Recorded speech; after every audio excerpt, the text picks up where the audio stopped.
दोस्तों, आज मैं आपके लिए the elephant and the ant की स्टोरी लाया हूँ, जिसका हिंदी अर्थ होता है हाथी और चींटी। तो बिना देर किए स्टोरी पढ़ते हैं। An elephant always teases small animals. An यानी एक। एलिफेंट एलिफेंट का हिंदी अर्थ होता है हाथी।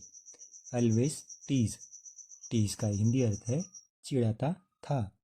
स्मॉल एनिमल्स स्मॉल यानी छोटा और एनिमल्स का हिंदी अर्थ है जानवर। एक हाथी हमेशा छोटे जानवरों को चिढ़ाता था। वन डे यानी एक दिन। एंड चीटी sorry and ant got angry. An यानी एक, आंट यानी चीटी, गॉट एंग्री। एंग्री का हिंदी अर्थ है गुस्सा। एक चीटी गुस्सा हुई and bit the elephant's trunk. Bit यानी काटा। एलिफेंट्स ट्रंक ट्रंक का हिंदी अर्थ होता है सूंड, मीन्स एलिफेंट की सूंड। एक चींटी गुस्सा होकर एलिफेंट की सूंड को काटा। The elephant felt great pen and cried. Elephant felt जो है फील की सेकंड फॉर्म है, जिसका हिंदी अर्थ होता है महसूस हुआ।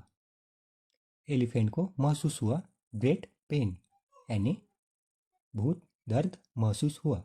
एंड क्राइड और रोने लगा। क्राइड यानी रोना। आगे बढ़ते हैं।